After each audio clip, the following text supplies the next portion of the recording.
То есть у нас были разрешения на съемку и так далее, но вот это вот хоррор-муви, в общем-то, он присутствует. Причем в Москве нагнетание было гораздо сильнее, нежели в Питере. В Питере как-то все они очень там на расслабоне спокойно, ЧПХ и так далее. А в Москве так, разрешение. Причем они появлялись из ниоткуда. Не, они Я же говорю, это хоррор такой, да. И Они сразу же к приходили из нему, будки, главное, да, они бежали. бросались на меня все время. Потому что он большой, а я типа... Нет, было так, я выходил первый из вагона, а Толя выходил вот с этой вот огромным аппаратом, и они такие... И я как бы брал всю оборону на себя.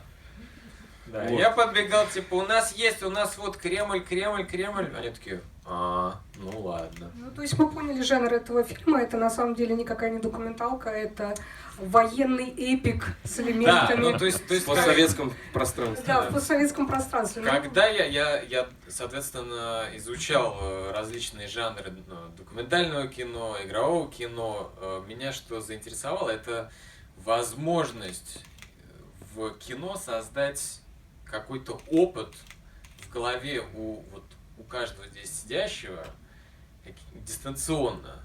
И арсенал этих средств, он гораздо шире в игровом кино, нежели в таком типично документальном, где есть голос за кадром, интервью, архивная всякая там, фотография, видео и так далее.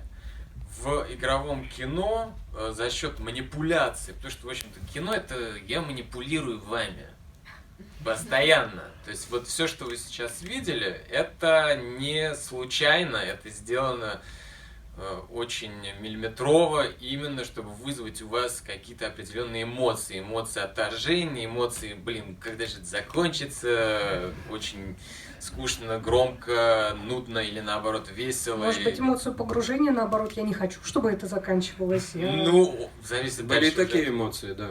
Да. Но это The show все... must go on.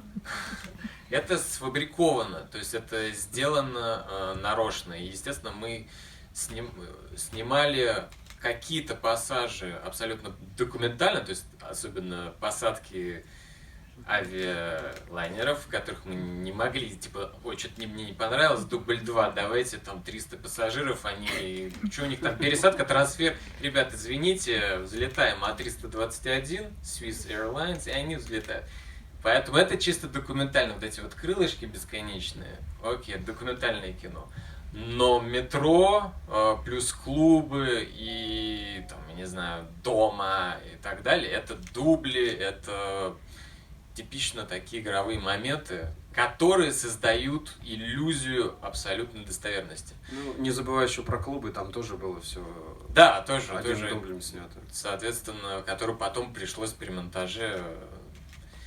И важный очень момент, это надо было воспользоваться приемами игрового кино, что касается саунд-дизайна. То есть просто так взять и пустить дорожку, записанную в клубе, это невозможно. То есть он играет, его сет это 6 часов, ну там минимум это 2 часа получается. 2-3, да. 2-3. Сколько там клубов было? Кто считал? Много, вот да. И много умножить на минимум 2 часа, вы бы тут еще до утра бы сидели, это все смотрели. Соответственно, как создать у вас в мозгу иллюзию, что мы смотрим клуб, там у него 3 трека играет, и так, и сяк. А на самом деле там 3 минуты прошло. То есть один трек в техно, это минимум 6-7 минут. 6-7 А минут. то и больше. А то и больше, если на одной странице, соответственно, там 10-20. Как это сделать? То есть музыкально, чтобы не убилась музыкальная фраза, то есть ля-ля-ля-ля-ля, не было типа ля, а потом следующий и, ну, то есть какой-то полный бред не получался. Вот мы этим довольно сильно запарились, и это не документалистика, по сути. Ну вот, собственно, я к этому как раз и веду, учитывая, что это, да, не документалистика, я хотела спросить идиотский вопрос, да, а насколько, собственно, это правда, то есть насколько вот это действительно твоя жизнь, или, может быть, сейчас, или тогда, или вообще, то есть насколько это действительно правда, или это все-таки роль, да, которую ты сыграл? Ну, я не могу назвать это ролью, потому что я и не играл, собственно, как некоторые сказали. Актер, да, не очень плохой актер, поэтому это Ну, по-моему, все хорошо получилось, по крайней мере, герой выглядит очень достоверным. Спасибо режиссеру. Хороший актер это всегда заслуга режиссера, да, и плохой тоже. Вот. Спасибо. Ну мы просто... Вопрос был мне. Ой, извините. Давай, ладно. На самом деле все так и есть до сих пор. Я вот сегодня прилетел из Сочи только в 9 утра. Поспав несколько часов, я пришел сюда. Ну, то есть вот это вот она, жизнь диджея, да? Да, Сон в самолете, в аэропорту, пустая квартира с... Ну вот мы иногда, у Мухиной... Пустая квартира. Где Мухина? Вот только что завезли винил, который был... И мы положили там этот же матрас. То есть вот сейчас, вот у нас сегодня 6-е, оно выглядит идентично. Окей, там гладильную доску я сегодня туда-сюда, чтобы мою рубашку погладить. А все остальное, да, то есть мы заходим, такие, блин, ё-моё, квадрат. Это сколько получается? 6 лет спустя? Ну, это больше, чем 6 лет. В любом случае, я просто хочу сказать, что в этой ситуации это такова реальность, собственно. Как я представил для себя этот проект, это было показать обратную сторону профессии. И большинство коллег, даже когда Толя кому-то показывал, были поражены именно тем, насколько это было реально выглядит, что страшно становится, потому что это так и есть. И для меня лично это был самый важный фидбэк, потому что когда коллеги признают это, значит мы ничего не соврали как минимум. Ну, то есть это такой фильм, что дети, не становитесь диджеями, на самом деле, секса, наркотиков, рок-н-ролла не будет, а... Нет, он будет, только каждый спокойно. Каждый за своим идет в профессию, понимает это или нет, но вот и все. Ну вот это вот как раз, собственно, то, к чему я и веду, да, каждый за своим идет в профессию, потому что на протяжении всего этого фильма, опять-таки, я не знаю, как у наших зрителей, а у меня был, собственно, главный вопрос, зачем он это делает, да? А зачем именно что? Ну вот, зачем вот эта жизнь, зачем вот это постоянное нахождение в дороге, зачем вот эти вот бесконечные рассветы, закаты непонятно где, какие-то странные румынские деревни, где там Дракула может из-за угла выскочить. То есть зачем? Потому что каждый идет в профессию зачем-то своим, вот зачем ты туда пришел? Я уже не раз говорил в нескольких интервью, что я пытался завязать с этим. Ну, правда, это правда, это было так минимум 3 раза. Вот когда жизнь, образно говоря, складывалась так, что я готов был, все, вот я сдаюсь. Но не получилось, а сейчас уже поздно останавливаться.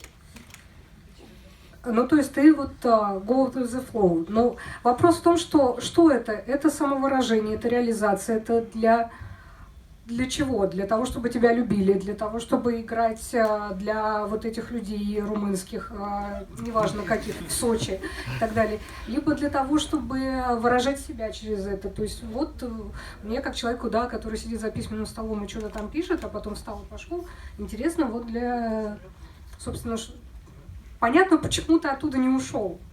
Зачем ты туда пришел?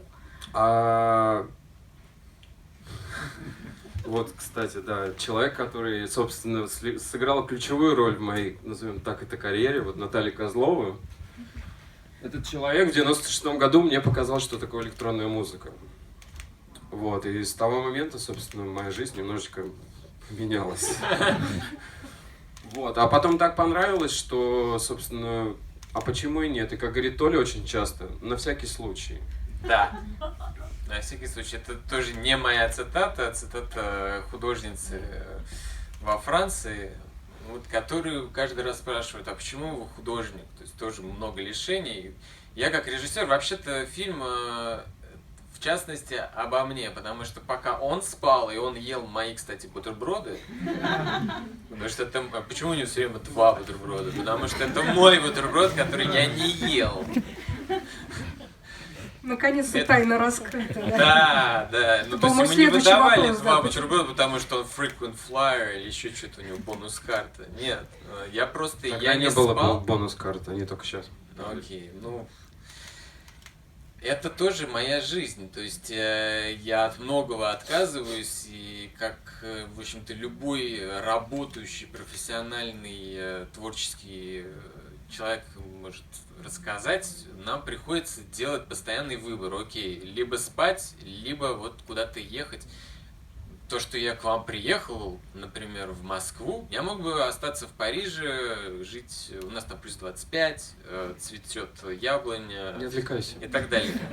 Но это фильм постоянных вот этих вот выборов, переездов и так далее. Он универсален для любого творческого человека. Ну, я бы еще добавил на самом деле, во-первых, я также себя чувствую сейчас уже комфортно, как вы, за письменным столом себя, наверное. Нравится вам это или не нравится, но наверняка вы чувствуете себя на своем месте, правильно? Ну да, И вот это понимание, оно тоже пришло с годами, что я на своем месте. И, как говорится, себе самому изменять уже не хочется. А все остальное, то, что вы называете это переезды, перелеты, это реальность, с которой нужно, как говорится, не мириться, а принимать ее, потому что большинство людей в индустрии сейчас, назовем даже Мадонна, Депеш Мод, любые большие имена, они все зарабатывают только с гастролей. Потому это что, понятно, да, потому что интернет убил все окончательно, и поэтому выступление в этом случае это единственный источник доходов. Поэтому нужно искать какие-то методы, не знаю, там, заниматься йогой, заниматься спортом, следить за диетой, все что угодно, чтобы оптимизировать этот процесс. И через долгие годы ты к этому рано или поздно приходишь. Пока что у меня получается. Надолго меня хватит, я не знаю. Насколько здесь важна отдача, да, потому что, ну вот мы видели вот эти вот там много сколько-то там было клубов, и, в общем-то, это видно, что это не везде, да, успех, ну, или, я не знаю, насколько это корректный термин, да, в случае работы диджея, ну, то есть где-то народ откликается, да, на эту музыку, где-то такое впечатление, что им вообще все равно, да, кто там стоит за этим пультом, и что там за музыка звучит, они сюда не за этим пришли. Может быть, это тоже неправильное впечатление, но это как бы оно создается. Насколько вот это важно, да, есть она, эта отдача или ее нет, а насколько, я не знаю, там это помогает, заводит, или это просто некое внутреннее состояние, да, когда человек там творит, и он в этом, и вот это вот все остальное, это там, я не знаю, просто бонус, важный или неважный. Я могу сказать одно, в то, что я верю, и на чем основан мой экспириенс, это искренность. То есть, когда ты приезжаешь в страну, где ты никогда не выступал, ты не знаешь, что там будет, правильно? Ты же не можешь предугадать. И поэтому, насколько ты искренне этим, как сказать, отдаешь себя, люди это в любом случае чувствуют. И это реально работает. А все остальное, это, на мой взгляд, уже профессионализм или непрофессионализм. В этом и заключается как бы фишка профессии, назовем так, да, когда ты можешь заставить, назовем так, пластинки в этом случае, да, треки рабочими инструментами, которые ты выбрал. Но ты можешь заставить людей, которых ты не знаешь, танцевать. Ну, для меня это как бы самый высокий уровень. Есть, которые диджаки могут так делать, есть, которые не могут, есть, которые играют только хиты, образно говоря, которые работают. Но смысл в том, что главное понимание, что мы, ну, я имею в виду, я и мои коллеги, мы работаем для людей. То есть сейчас немножечко градус поменялся, потому что на диджеев очень много навешали всякой ерунды, типа статус, вот это вот. Куча всяких образов, но результат всего лишь важен только один. Ты можешь это делать или ты не можешь. Заставляешь ты людей танцевать или ты не заставляешь. Все остальное на этом фоне меркнет. Потому что создать образ можно любой. Поэтому ну, вот так вот, мне кажется. Ну, то есть в конечном итоге музыка это главное. Конечно, безусловно. Если бы не было музыки, не было ничего. Ну и фильм, в общем-то, главный герой это не Бошкарев, главный герой это музыка. Правильно. Она звучит, Ну, сумка, да, которая, кстати, сумка, она квадратная, тоже к твоему вопросу, она тоже еще один квадратик. Их две. Ну, да, и сумка-то перевозит музыку, и на самом деле музыка это такой вес, который физически и психологически постоянно, в общем-то, то тянет вниз, то вверх, то есть он присутствует в жизни человека, диджея, не нечто абстрактное. А как тебе вообще пришла в голову вот эта мысль снять фильм про диджея? Почему про диджея? Как пришла мысль? У меня пришла мысль снять полнометражное кино, во-первых, потому что я снял короткометражное, совершенно случайно, и, в общем-то, меня заставили. Китайцы. Весьма жесткие парни. А потом я решил снять полнометражное, чтобы выяснить, насколько мне это нравится. И когда я начал выяснять о том, как работает кино, я вообще ничего не знал. Я даже не знал, что есть монтаж. Первое, что... Андрей такие опыты ставил. Абсолютно. Он до сих пор ставит. Это моя специализация. У вас сиквел будет? Многие спрашивают про вторую часть, но я думаю, что адекватно вряд ли это произойдет. Ну, вопрос, который стал еще тогда, это вопрос финансирования. То есть единственное, что отличает очень сильно кино от всех других искусств, это количество денег, которые требуется, чтобы создать что-то. То есть если ты фотограф, или скульптор, или живописец, или вот пишешь всякие литературные произведения, тебе не нужно много денег. А когда ты Ну, ты можешь купить себе компьютер и начать писать. Но ты не можешь купить себе камеру и начать снимать. Тебе все равно нужно оплачивать людей, с которыми ты работаешь. И когда я выбирал сюжет или вообще жанр, я просто выбрал документальное кино как наиболее дешевое, потому что мне не нужно было оплачивать актеров, не нужно было оплачивать мейкап, мне не нужно было оплачивать их еду и так далее. То есть документальное кино, оно дешевле в производстве. ну это понятно, да, Это но раз. почему? А два, я работаю, как, в общем-то, и большинство хороших режиссеров, с материалом, который им знаком. Я начал слушать техно-музыку, когда мне было, 14 лет, то есть 94-95 года, когда был Птюч, Аэроданс, Клуб Лес и прочее. То есть, примерно в одно и то же время, что и Пушкарев. И я просто очень хорошо знаю этот мир, этот сюжет, эту индустрию. Я когда начал выяснять, окей, а кто что снял вообще о техно, о диджеях, и к моему ужасу я увидел два типа фильмов. Первое это а-ля Berlin Calling,